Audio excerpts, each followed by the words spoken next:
இயக்குனர் ஒய்.எஸ்.ஆர் பிலிம்ஸ் தயாரிப்பில் வினீத் எஸ். சுகுமார் இயக்கத்தில் ரியோராஜ், கோபிகா ரமேஷ் மற்றும் பலர் நடித்திருக்கும் திரைப்படம் ஸ்வீட் ஹார்ட். இந்த படத்திற்கு யுவன் சங்கர் ராஜா இசையமைத்திருக்காரு. ஸ்வீட் ஹார்ட் படத்தினுடைய பிரஸ் மீட் சமீபத்துல நடந்திருக்கு. நேற்று நைட் ஆக்சுவலாக ப்ரிப்பேர் பண்ணும்போது சரி நாளைக்கு வந்து என்ன பேசலாம். யூஸ்வலாக வந்து அப்படி ஒரு ப்ரிப்பரேஷனே இருக்காது. நான் பாட்டுக்கு ஜாலியாக அப்படி காலைல குளிச்சு கிளம்பி தலை சீவிட்டு வந்துடுவேன், தோன்றது பேசிட்டு போயிடுவேன். பட் இங்கே வந்து கரெக்டாக பேசிடணும். ஏன்னா எப்பயுமே ஏதாவது உளறிடுவேன், ஜாலியாக ஏதாவது ஜோக் போட்டு போயிடுவேன்.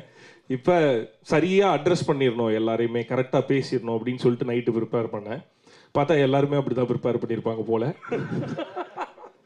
ஏன்னா எல்லாருக்குமே அது சிமிலராக அந்த விஷயம் இருக்குல்ல. நான் சொல்கிறது the one and only Yuvan sir. So ஏறின எல்லாருமே அவங்களுக்கு எவ்வளோ பர்சனல் அப்படின்றத சொல்லியிருப்பாங்க சார். பட் நமக்கு கொஞ்சம் எக்ஸ்ட்ரா சார். ஸோ இந்த சோஷியல் மீடியாவில் சின்னதாக ஏதாவது நமக்கு பிடிச்ச ஒரு நபரை பற்றி குட்டியாக வந்தால் கூட ஒரு மாதிரி கோவம் வரும் இல்லை சார். அந்தளவுக்கு பர்சனல். யாராவது ஏதாவது சொல்லும்போது திரும்ப போய் கமெண்ட்டில் நம்மளால் எதுவும் சொல்ல முடியாது. நான் பக்கத்தில் இருக்கவங்களை நிறைய டச் என்ன இப்படி சொல்கிறேன், எது இப்படி அவர் தலைவன் வேற ராகும். ஸோ அப்படி ஒரு லவ் இருக்கும் எனக்கு எப்போவுமே. ஐ திங்க் நான் ஒரு 8th ஸ்டாண்டர்ட் படிக்கும்போது துலாத மனமும் படம் வந்து ரிலீஸ் ஆச்சு சார். ஸோ அப்போது வந்து அதில் இருக்க பாடல்கள் எல்லா பாட்டுமே வந்து துளுவதலமை சாரி அதான் சொல்லல சார், எப்பயாவது வளரிடுவேன்ட்டு இந்த வளரிட்டேன் சார். 8th ஸ்டாண்டர்ட் படிக்கும்போது துளுவதலமை ரிலீஸ் ஆயிருந்தது. அதுல இருந்த பாடல்கள் எல்லாமே ரொம்ப ஃபேவரட்டாக இருக்கும். ஸோ அப்போ வந்து எங்கேயாவது பாட்டு ஓடிச்சுன்னா நின்று கேட்டுட்டு போவோம். ஏன்னா என் வீட்டில் வந்து டேப் ரெக்கார்டரோ இல்லை டிவியோ அந்த டைம்லலாம் கிடையாது. ஸோ என்னோட கசின் வீட்டில் தான் இருக்கும். அந்த ஆடியோ கேசட்டை வாங்கிட்டு போய் அங்கே கேட்பேன். அப்படியே கட் பண்ணால் ஒரு 10th ஸ்டாண்டர்ட் மன்மதன் ரிலீஸ் ஆச்சு. அப்போவும் பாட்டை வந்து வெளியில் கேட்டிருப்போம். அப்போ வீட்டுக்கு டிவியில் வந்துருச்சு. ஸோ மியூசிக் சேனலில் வரும், அப்போ நின்று பார்த்துட்டு இருப்போம். ஸோ அவ்வளோ பிடிக்கும் அந்த மியூசிக் எல்லாமே. ஸோ ஆடியோ கேசட்லேருந்து சிடியாக மாறும்போது கம்ப்யூட்டரில் வந்து MP3 பிளேயர் இருக்கும். அதில் வந்து பிளேலிஸ்ட் நம்ம கிரியேட் பண்ணி கேட்கலாம்.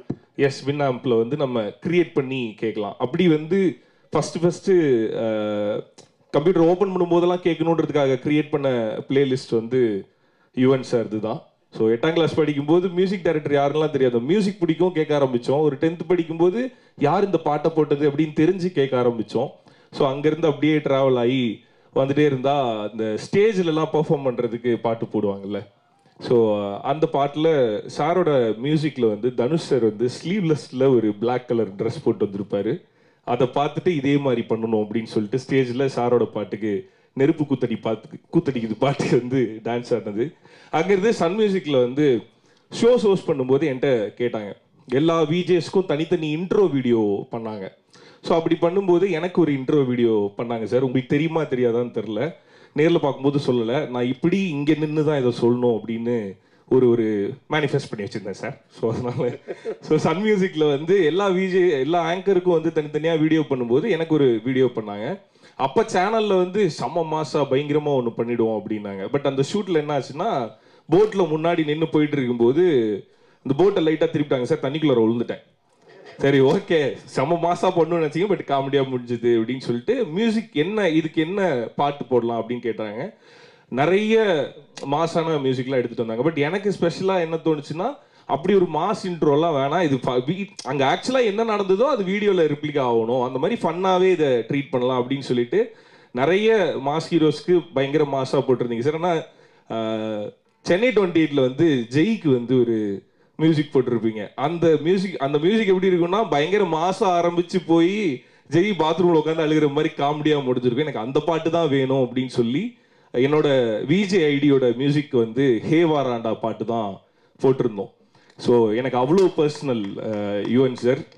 ரொம்ப நாள் அந்த பாட்டு இவருக்கு போட்டதே நினைச்சிட்டு நிறைய காலேஜில் இப்பயுமே நான் காலேஜ் ஸ்டேஜ் ஏறும்போது ஹே வாராண்டா தான் சார் போடுறாங்க. ஸோ அப்படி யாருக்கோ போட்ட பாட்டை எனக்கா ஓன் பண்ணிக்கிட்டது போய் இப்போ எனக்குன்னு என் தலைவன் மியூசிக் பண்ணியிருக்காப்புல. ஸோ ரொம்ப ஹாப்பி, ரொம்ப சந்தோஷம் சார். அது எப்படி சொல்கிறதுன்னு எனக்கு தெரியாது. But by the bottom of heart ரொம்ப ஹாப்பியாக சாட்டிஸ்ஃபைடாக ஃபீல் பண்ணுறேன் ஸ்வீட் ஹார்ட் பண்ணதுக்காக.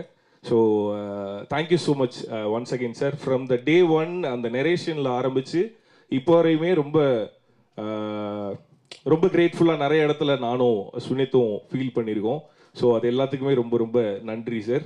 நான் இதெல்லாம் பார்த்துருக்கேனே, உங்க கால் வரும் 2 பேரும் இப்படி வச்சுக்கிட்டு யுவன் சார் கால் பண்றாரு நமக்கு அப்படின்ட்டு எடுக்கவே மாட்டாங்க. எஸ். ஸோ ஸ்வீட் ஹார்ட் வந்து மார்ச் 14th தியேட்டரில் வருது. ஒரு romantic drama. The complete Yuvan சாரோட மியூசிக்கை என்ஜாய் பண்ணணும் அப்படின்னா மார்ச் 14 தியேட்டரில் வந்து எல்லாரும் படம் பாருங்க. அண்ட் ஸ்வீட் ஹார்ட் ஆரம்பிச்சதை தான் சுனித் சொன்ன மாதிரி ஜோ பண்ணிட்டு இருக்கும்போதே வந்து கேட்டுட்டு நெக்ஸ்ட் இது தான் அப்படின்னு சொன்னேன். அதுக்கு அதில் ஒரு நம்பிக்கையே ஒரு ட்ரஸ்ட் இருந்திருக்கும் சுனித் மேலே. அது முழுக்க முழுக்க காப்பாற்றிருக்கான். ஸோ அசிஸ்டன்ட் டைரக்டராக இருந்து நிறைய இருக்கும், எல்லாருக்குமே நிறைய ஸ்ட்ரகிள்ஸை ஃபேஸ் பண்ணுவாங்க. பட் நான் ரொம்ப க்ளோஸாக சுனித் கூட இருந்ததுனால நிறைய விஷயங்கள் வந்து ரொம்ப ரொம்ப பர்சனலாக இருந்தது. I never forget that. 2 பேரும் ஒன்றா உட்காந்துட்டு இருக்கும்போது அண்ணன் ரொம்ப டைம் ஆகுதுன்னு நான் எங்கள் வீட்டில் வந்து ஃபாரினில் வேலைக்கு போகலான்னு சொல்கிறாங்கண்ணே, எனக்கு என்ன பண்ணுறதுன்னு தெரில அப்படிங்கும்போது நான் எப்பயுமே சும்மா ஜாலியாக டக்குன்னு ஏதாவது சொல்லிடுவேன், ஜோக்காக சொல்கிற மாதிரி. அப்படி நான் சொன்ன உடனே டக்குன்னு ஃபாரின் போக சொல்கிறாங்கன்னா போடா போயிட்டு வந்து படம் பண்ணலாம் அப்படின்னு உடனேயும் அந்த ஒரு செகண்ட் சுனித்துக்கு கண்ணெல்லாம் கலங்கி ஒரு மாதிரி அப்படி அமைதியாக உட்காந்துதான். டே டென்ட் மீன் தட்ரா, நான் மீன் பண்ணி சொல்லலை, போயிட்டு வா நம்ம பண்ண தானே போகிறோம் அப்படின்னு தான் சென்ஸ் பண்ணேன். அப்படின்னா அதுலேருந்து ஐ திங்க் எனக்கு ஒரு 4-5 hours வந்து சுனித் கொஞ்ச நேரம் பேசவே இல்லை. பிகாஸ் ஹீ லவ்ஸ் சினிமா ரொம்ப. ஸோ அது ஏதோ ஜோக்காக சொன்னேன். ஆனால் பட் நான் சீரியஸாக சொன்னது இது முடிஞ்சதுக்கப்புறம் நம்ம தான் பண்ண போகிறோம் அப்படின்னு சொன்னது. அது நடக்கும்போது அன்னைக்கு ஒரு பெயின் இருந்திருக்கும்ல, நமக்கு கொஞ்சம் டிலே ஆகுது அப்படின்ற இது எவ்ரி அசிஸ்டன்ட் டைரக்டர் வந்து அதை கோ த்ரூ பண்ணுவாங்க. பட் அது எல்லாத்துக்குமே பே ஆஃப் எங்கே இருக்குது அப்படின்னா மார்ச் 14 தியேட்டரில் இருக்குது. So wishing you all the very best, Sunith. So assistant director Sunith turned writer and director. So ரொம்ப ரொம்ப ரொம்ப ரொம்ப பெருமையாக நான் சொல்லிப்பேன். ஹீஸ் மை பாய் அப்படின்னு சொல்லிட்டு செட்டில் நிறைய தடவை சொல்லியிருக்கேன், ஹீஸ் மை பாய் அப்படின்ட்டு. Love you so much and thank you so much for sweet heart.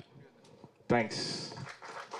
ஏன்னா தைரியமாக போட்டான் ரியோராஜ் 2.0 அப்படின்னு சொல்லிட்டு ரொம்ப ஸ்டைலாக வந்து பயங்கரமாக ஹேர் கீர்லாம் பண்ணி பயங்கரமாக க்ரூம் பண்ணி பார்க்கணும் அப்படின்னு சொல்லிட்டு எப்போவுமே யோசிப்பாப்புல. அந்த படத்தில் ரொம்ப அழகாக நிறைய பேர் சொன்னாங்க டிஃப்ரெண்ட்டாக இருக்கேன், அழகாக இருக்கேன் அப்படின்னு சொல்லிட்டு. தேங்க்ஸ்டா, கேட்கும்போது ஜாலியாக இருக்கு.